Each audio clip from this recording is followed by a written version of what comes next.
नमस्कार दोस्तों, आज मैं आपको चौथ माता की कहानी सुनाने जा रही हूँ। प्रेम से बोली चौथ माता की जय हो, गणेश भगवान की जय हो। एक नगर में एक बढ़िया माई रहती थी। वह अपने बेटे की सलामती के लिए 12 महीनों का चौथ का व्रत करती थी। हर चौथ को पंसारी से थोड़ा सा गुड़ और घी लाकर 4 लड्डू बनाती, एक बेटे को देती, एक से पूजा करती, एक हथकार के लिए निकालती और एक चाँद उगने पर खुद खा लेती थीं।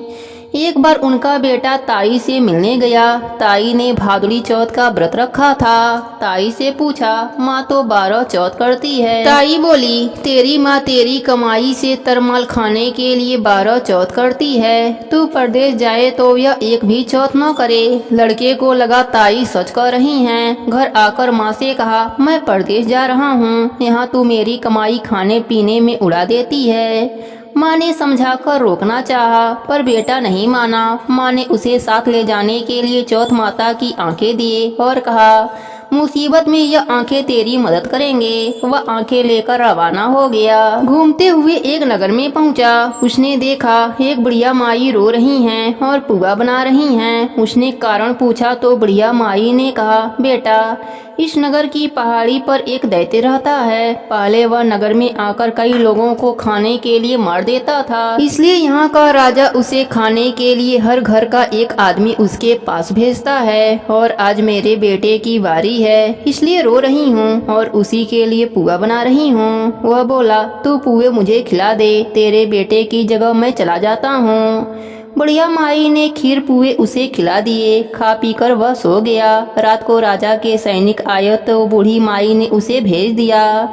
दैत्य के सामने पहुंचने पर उसने चौथ माता की आंखें दैत्य की तरफ फेंक कर कहा, हे चौथ माता, यदि मेरी माँ मेरी सलामती के लिए व्रत करती हैं तो दैत्य का सिर कटकर गिर जावे। तुरंत दैत्य का सिर कट गया। लड़का वापस आ गया। राजा ने उसे उपहार देकर विदा किया। चलते हुए एक दूसरे राजा के नगर में पहुंचा। इस राज्य में आमा तभी पकता था जब एक इंसान की बलि दी जाती थी। सिपाहियों ने उसे पकड़कर आमे में चुन दिया। लड़के ने आंखें आमे में डाले और कहा, हे चौथ माता, यदि मेरी माँ मेरे लिए व्रत करती हैं तो आमा मेरे बलि के बिना ही झट से पक जावे। आमा तुरंत पक गया। आमे में से मिट्टी की जगह सोने चांदी के बर्तन निकले।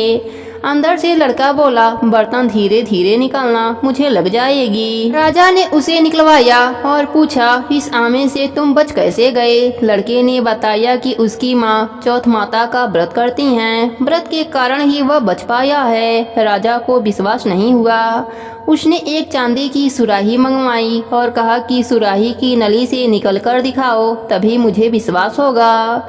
लड़के ने चौथ माता को याद करके आंखें सुराही में डाले और कहा, मैं भौरा बनूं, सुराही से निकलूं। लड़का भौरा बनकर सुराही से निकल गया। राजा खुश होकर राजकुमारी की शादी उसके साथ करवा दी और सभी लोगों को चौथ माता का व्रत करने के लिए कहा। उसे माँ की याद आई। उसने राजा के पास जाकर खुद के नगर जाने की इच्छा जाहिर करी। राजा ने रथ, घोड़ा, हाथी और खूब सारा दान दहेज देकर उन्हें विदा किया। चौथ के दिन अपने नगर पहुंचा।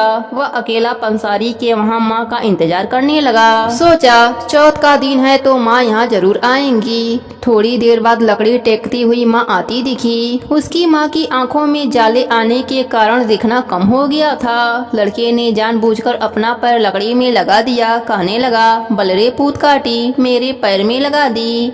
माँ ने उसे नहीं पहचाना। कहने लगी, भैया, मुझे चाहे कितनी भी गाली निकालो, पर मेरे बेटे को कुछ मत कहना।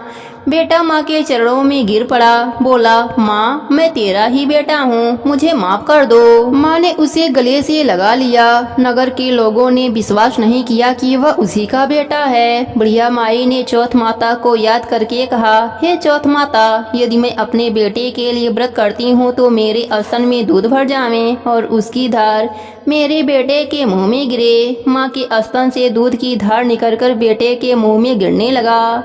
लोग चौथ माता की जय जयकार करने लगे। उस नगर के सभी लोग चौथ माता का व्रत करने लगे। हे चौथ माता, जैसे आपने बुढ़िया माई और उसके बेटे की सहायता करी, वैसे ही हमारी भी करना। अपने सभी भक्तों पर अपनी कृपा बनाए रखना। प्रेम से बोलिए चौथ माता की जय हो, गणेश भगवान की जय हो।